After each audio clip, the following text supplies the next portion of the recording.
নমস্কার, তোমাদের সবাইকে সানা স্মাইল এডুকেশন সেন্টারে স্বাগত জানিয়ে আজকের পর্বটি শুরু করছি। আজকে তোমাদের জন্য নিয়ে চলে এসেছি এবিটিএ টেস্ট পেপার 2023 ও 2024 সালে তোমরা যারা উচ্চ মাধ্যমিক পরীক্ষা দেবে তোমাদের জন্য আজকে সমাধান করে দেখাবো ভূগোল বিষয়ে পেজ নাম্বার এসি 19। ঠিক আছে, এসি 19 পেজে যে সমস্তগুলো প্রশ্নগুলো আছে তার উত্তরগুলো সমাধান করে দেখাবো। তার আগে বইটা একটু দেখে নাও, বইটা প্রাইস কত কি বৃত্তান্ত একটু দেখে নাও। প্রাইসটা দেখে নাও প্রাইসটা। যারা তোমরা এখনো কেনোনি তোমরা একটু কিনে নিও। চলো দেরি না করে মূল বিষয়ে যাওয়া যাক। চলো প্রথম প্রশ্ন দেখো, পেজ নম্বর হচ্ছে দেখে নাও এসি 19। চলো সমাধান করে দেখাবো। প্রথম প্রশ্ন আছে দেখো 1 নম্বরে, চুনাপাথর গঠিত গুহার দ্রবীভূত চুন তির্যকভাবে বৃদ্ধি পেলে নিম্নলিখিত কোন ভূমিরূপটি গঠিত হয়? উত্তরটা হবে অপশন সি, হেলিকটাইট। পরেরটা দেখো 2 নম্বরে কি আছে, যে প্রক্রিয়ায় প্লাবনভূমি গঠিত হয় সেটা হচ্ছে আরোহণ। পরেরটা দেখো কি আছে 3 নম্বরে, যে পুরোদেশীয় বাঁধ উপকূলের সঙ্গে কোনো দ্বীপ বা একাধিক দ্বীপকে যুক্ত করে তাকে বলা হয় টম্বল। পরের প্রশ্ন দেখো 4 দাগের কি আছে, একটি ভূমিরূপের নির্দিষ্ট জীবন ইতিহাস আছে উক্তিটি করেন কে? WM Davies. দেখে নাও WM ডেভিস। চলো পরের প্রশ্ন দেখাবো কি আছে। এবার আমরা দেখব কি আছে, কত দাগ। এবার দেখো 5 দাগ কি আছে, মালভূমির খাড়া ঢালে যে জল নির্গম প্রণালী গড়ে ওঠে তাকে বলে? অপশন ডি, সমান্তরাল জল নির্গম প্রণালী। পরেরটা দেখো কি আছে 6 দাগের, একটি আঞ্চলিক মৃত্তিকার উদাহরণ হলো? উত্তর হবে অপশন ডি, পটজল। পরেরটা দেখো কি আছে 7 দাগের, উদ্ভিদের জন্য প্রয়োজনীয় প্রধান প্রাথমিক পরিপোষকের একটি উদাহরণ দাও। উত্তরটা হবে, আচ্ছা এই প্রশ্নের উত্তরটা তোমরা একটু কমেন্ট বক্সে অবশ্যই জানিও, নাহলে পরবর্তীকালে এই উত্তরটা আমরা দেখিয়ে দেবো। চলো পরের প্রশ্ন দেখো 8 দাগের কি আছে, নিম্নলিখিত গ্যাসগুলির মধ্যে যেটি গ্রিন হাউস গ্যাস নয় সেটি হলো O2, আর বাকিগুলো কিন্তু সবগুলো গ্রিন হাউস গ্যাস। প্রশ্নটা বলেছে কিন্তু গ্যাস নয় বলেছে, হ্যাঁ এটা হচ্ছে অক্সিজেন। পরেরটা দেখো কি আছে 9 দাগের, হ্যারিকেন নামক ক্রান্তীয় ঘূর্ণিঝড় জন্ম দেয়, এটা উত্তর হবে ক্যারিবিয়ান সাগর, অপশন ডি। পরের প্রশ্ন দেখো কি আছে 10 দাগের, লবণাক্ত জলাভূমি অঞ্চলে জন্মায় এমন উদ্ভিদ শ্রেণীকে বলে কি? হ্যালোফাইট। পরেরটা দেখো কি আছে 11 দাগের, ভারতের জীববৈচিত্র্যের উষ্ণ বিন্দু বলে পরিগণিত হয়, এটা উত্তর হবে অপশন এ, পশ্চিমঘাট পর্বতের ক্রান্তীয় বৃষ্টি অরণ্য। পরের প্রশ্ন কি আছে 12 দাগের, একটি মনুষ্য সৃষ্টি বিপর্যয়ের উদাহরণ হলো? এটা উত্তর হবে ভূপাল গ্যাস বিপর্যয়। পরেরটা দেখো কি আছে 13 দাগের, সোনালী পোশাক কর্মীরূপে নিযুক্ত ব্যক্তিবর্গের কাজের স্তরটি হলো অতি নব্য স্তর। আশা করি তোমরা দেখে নিয়েছো উত্তরটি, এটা উত্তর হবে অপশন এ।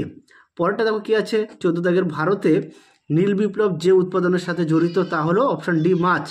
পরেরটা দেখো তোমরা এই বিপ্লবগুলো কিন্তু ভালো করে পড়বে, হ্যাঁ এখান থেকে পরীক্ষা একটা পাবে। পরেরটা দেখো কি আছে, মালয়েশিয়ার একটি গুরুত্বপূর্ণ শিল্প হলো রাবার।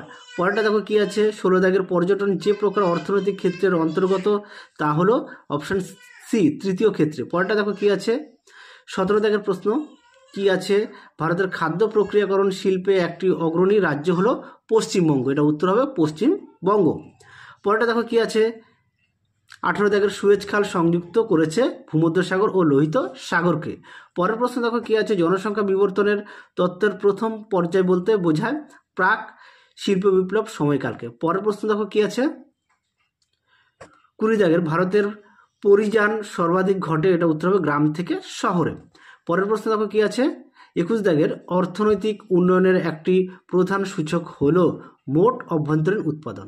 তাহলে এখানে এমসিকিউগুলো আমরা সমাধান করে দিয়েছি। চলো এবার আমরা পরের প্রশ্ন কি আছে দেখো 2 নম্বরে, এই প্রশ্নগুলো আমরা উত্তর সমাধান করে তোমাদের দেখাবো। দেখো, নিম্নলিখিত প্রশ্নগুলি উত্তর দাও, বিকল্প প্রশ্নগুলি লক্ষণীয়। 1 নম্বর করে 14টা আসবে। ঠিক আছে, এই প্রশ্নের উত্তরগুলো দেখো সুন্দর করে টাইপিং করে দেওয়া আছে, তোমরা একটু দেখে নাও। আমাদের দেখাবো এবিটিএ ভূগোল 2023-24 2024 সালে তোমরা যারা উচ্চ মাধ্যমিক পরীক্ষা দেবে পেজ নম্বর এসি 19। চলো দেখো প্রশ্নের উত্তরগুলো। দেখো প্রথম প্রশ্ন কি আছে, 2 দাগে দেখো দেওয়া আছে, নিম্নলিখিত প্রশ্নগুলির উত্তর দাও, বিকল্প প্রশ্নগুলি লক্ষণীয়। দেখো প্রথম প্রশ্ন আছে 1 পর্যায়ন কাকে বলে? উত্তরটি দেখে নাও, বিভিন্ন বহির্জাত প্রক্রিয়া সমূহের দ্বারা সঞ্চয় ও ক্ষয়কার্যের মাধ্যমে আরোহণ, অবরোহণ ও জৈবিক প্রক্রিয়ার মাধ্যমে ভূমিভাগের যে সমতা ফিরে আসে তাকে পর্যায়ন বলে। চলো পরে দেখো কী আছে, অথবা দিয়ে প্রশ্নটা, অন্ধ উপত্যকা কাকে বলে? উত্তর দেখো, কার্স্ট বা চুনাপাথর যুক্ত অঞ্চলে নদী প্রবাহের যে অংশ সিঙ্কহোলে প্রবেশ করে সেই অংশটি কানাগলির মতো ওখানে হঠাৎ শেষ হয়ে যায়। নদীর এই অংশটি হলো অন্ধ উপত্যকা। তোমরা ভালো করে কিন্তু পড়বে, এই প্রশ্নটি খুব আসে পরীক্ষায়। চলো পরের প্রশ্ন দেখো কী আছে, টোম্বলো কাকে বলে? উত্তরটা দেখো, সমুদ্র তরঙ্গের সঞ্চয় কাজের ফলে সৃষ্ট যে বাঁধ মূল ভূখণ্ডের সাথে কোনো দ্বীপকে বা দুটি দ্বীপকে যুক্ত করার কাজ করে তাকে টোম্বলো বলে। যেমন মান্নান উপসাগরের হিয়ার দ্বীপ। তোমরা ভালো করে অবশ্যই পড়বে, আর যেগুলো বড় প্রশ্ন আছে অবশ্যই বাড়িতে কয়েকবার না দেখে লিখবে। আর অবশ্যই তোমরা কিন্তু পাঠ্য বইটা খুঁটিয়ে পড়বে, সমস্ত বিষয়ে পাঠ্য বইটা কিন্তু অবশ্যই খুঁটিয়ে পড়বে। চলো পরে দেখো অথবা দিয়ে কী প্রশ্ন আছে, ফিওর্ড উপকূল বলতে কী বোঝে? উত্তরটা দেখো, ফিওর্ড একটি নরওয়েজীয় শব্দ যার অর্থ হলো সমুদ্রের দীর্ঘ ও সংকীর্ণ খাড়ি। হিমবাহের ক্ষয়কার্যের ফলে বরফযুক্ত হিমবাহ উপত্যকা সমুদ্রের জল নিমজ্জিত হয়ে যে ইংরেজি ইউ আকৃতির উপকূলের সৃষ্টি হয় তাকে ফিওর্ড বলে। এই প্রশ্নটাও গুরুত্বপূর্ণ, তোমরা অবশ্যই ভালো করে বাড়িতে পড়বে। পরে দেখো 3 নম্বর প্রশ্ন আছে কি, পেডিমেন্ট কিভাবে গঠিত হয়? উত্তরটা দেখো, মরু অঞ্চলে উচ্চভূমির পাদদেশে চওড়া বিস্তীর্ণ শিলাময় ভূমিভাগকে পেডিমেন্ট বলা হয়। ইনসেলবার্জের সামনের দিকে মূলত পেডিমেন্ট সৃষ্টি হয়ে থাকে। আবহবিকার বায়ু ও জলধারার সম্মিলিত কাজের ফলে পেডিমেন্ট সৃষ্টি হয়। তোমরা অবশ্যই কিন্তু সঙ্গে ছবিগুলো কিন্তু আঁকবে, আমি আর সেগুলো উল্লেখ করলাম না, ছবিগুলো কিন্তু না চাইলেও তোমরা ভালো করে প্র্যাকটিস করবে ছবিগুলো। পরের প্রশ্ন দেখো কী আছে, 4 দাগের পূর্ববর্তী নদীর সংজ্ঞা দাও। উত্তর দেখো, ভূতাত্ত্বিক পরিবর্তন হলেও কোনো নদী যদি নিম্নক্ষয়ের সাহায্যে সেই অঞ্চলের ভূ উন্নয়নের সাথে সামঞ্জস্য রেখে তার পূর্বেকার প্রবাহ বজায় রাখতে সক্ষম হয় তাকে পূর্ববর্তী নদী বলে, যেমন কি গঙ্গা।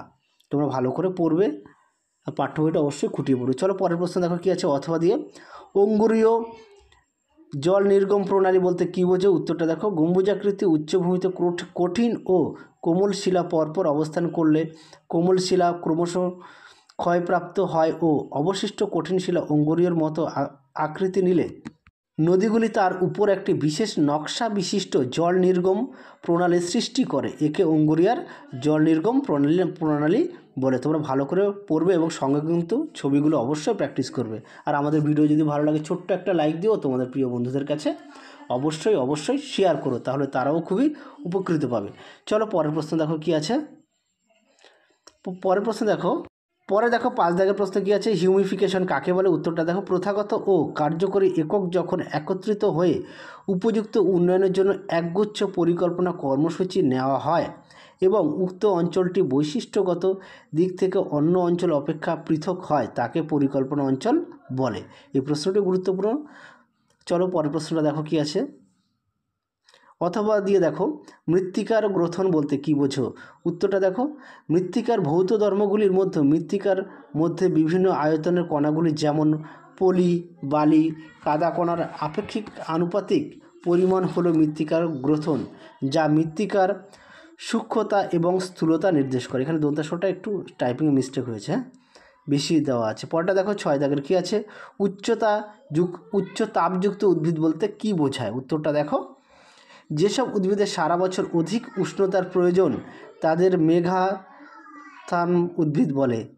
ঠিক আছে, তোমরা ভূগোলে কিন্তু ভালো করে প্র্যাকটিস করবে ছবিগুলো। পরেরটা দেখো কী আছে, 7 দাগের লা নিনা বলতে কী বোঝায়? উত্তরটা দেখো, স্প্যানিশ শব্দ লা নিনার অর্থ হলো ছোট্ট বালিকা।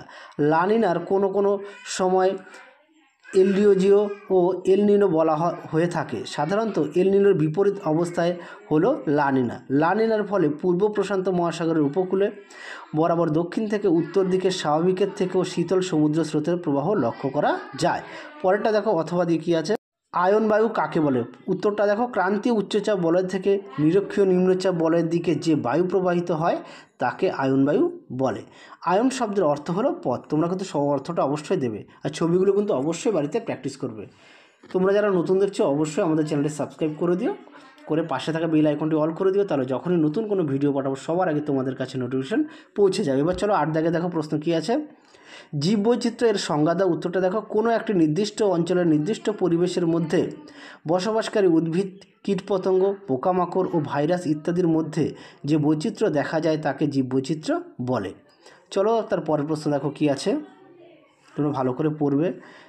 চলো দেখো পরের প্রশ্ন অথবা দিয়ে দেখো, নিজস্ব প্রাকৃতিক পরিবেশে জীববৈচিত্র্য সংরক্ষণকে কী নামে অভিহিত করা যায়? উত্তর হবে স্বস্থানীয় সংরক্ষণ। পরেরটা দেখো 9 দাগের কী আছে, হরপা বান বলতে কী বোঝে? উত্তরটা দেখো, উচ্চ পার্বত্য অঞ্চলে অত্যাধিক বৃষ্টি বা হিমবাহ সৃষ্টি, হ্রদের জলে আচমকা বাঁধ ফেটে বন্যা সৃষ্টি হলে তাকে হরপা বান বলে। চলো পরের প্রশ্ন দেখো কী আছে 10 দাগের, বাজার ভিত্তিক উদ্যান কৃষি বলতে কী বোঝো? যে সমস্ত অঞ্চলে বাজারের দৈনন্দিন চাহিদা মেটানোর জন্য শাক, সবজি, ফল, মূল ইত্যাদি বাজারে যখন যোগান দেওয়া হয় তখন সেই কৃষিকে বাজার ভিত্তিক উদ্যান কৃষি বলে। তোমরা অবশ্যই ভালো করে পড়বে। পরের প্রশ্ন দেখো কী আছে, অথবা দিয়ে আর্দ্র কৃষি এর সংজ্ঞা দাও। উত্তরটা দেখো, জলসেচের সাহায্য ছাড়া নিয়মিত ও পর্যাপ্ত পরিমাণ বৃষ্টিপাতের উপর নির্ভর করে যে কৃষিকাজ করা হয় তাকে আর্দ্র কৃষি বলে। চলো তার পরের প্রশ্ন দেখো কী আছে 11 দাগের, আইসোটিম কি? উত্তরটা দেখো, সমান পরিবহন ব্যয়যুক্ত অঞ্চলগুলিকে যুক্ত করলে যে রেখা পাওয়া যায় তাকে আইসোটিম বলে। পরের প্রশ্ন দেখো 12 দাগের কী আছে, তৃতীয় স্তরের অর্থনৈতিক ক্রিয়াকলাপ এর সংজ্ঞা দাও। উত্তরটা দেখো, প্রাথমিক ও দ্বিতীয় ক্ষেত্রের সংযোগকারী পরিষেবামূলক কাজ যা প্রাথমিক দ্বিতীয় ক্ষেত্রের উৎপাদন বৃদ্ধিতে সাহায্য করে তাকে তৃতীয় বা সেবা ক্ষেত্রের অর্থনৈতিক কার্যকরী বলে। যেমন পরিবহন ও যোগাযোগ, খুচরো ও পাইকারি ব্যবসা। ঠিক আছে, খুচরো ও পাইকারি ব্যবসা, এটা মাথায় রাখবে এগুলো।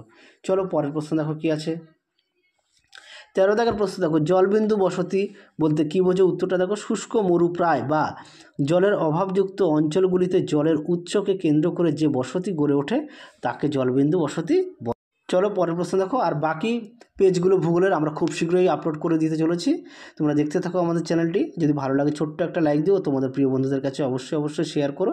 আর তোমরা যারা নতুন দেখছো অবশ্যই আমাদের চ্যানেলটি সাবস্ক্রাইব করে পাশে থাকা বেল আইকনটি অল করে দিও, তাহলে যখনই নতুন কোনো ভিডিও পাঠাবো সবার আগে তোমাদের কাছে নোটিফিকেশন পৌঁছে যাবে। তারপর দেখো 14 দাগের প্রশ্ন, পরিকল্পনা অঞ্চলের সংজ্ঞা দাও। উত্তরটা দেখো, প্রথাগত ও কার্যকরী একক যখন একত্রিত হয়ে উপযুক্ত উন্নয়নের জন্য একগুচ্ছ পরিকল্পনা কর্মসূচি নেওয়া হয় এবং উক্ত অঞ্চলটি বৈশিষ্ট্যগত দিক থেকে অন্য অঞ্চল অপেক্ষা পৃথক হয় তাকে পরিকল্পনা অঞ্চল বলে। এই প্রশ্নটি গুরুত্বপূর্ণ। চলো তাহলে আজকের মতো এখানেই সমাপ্ত করছি, আবার দেখা হবে পরবর্তী ভিডিওতে। খুব শীঘ্রই তোমাদের নিয়ে আসতে চলেছি বাকি ভূগোলের সমাধানগুলো। এছাড়াও আমরা রাষ্ট্রবিজ্ঞান, ইতিহাস সেগুলো সমাধান করবো, এডুকেশনের সমাধান করবো। চলো তোমরা সবাই সুস্থ থেকো, ভালো থেকো, টাটা।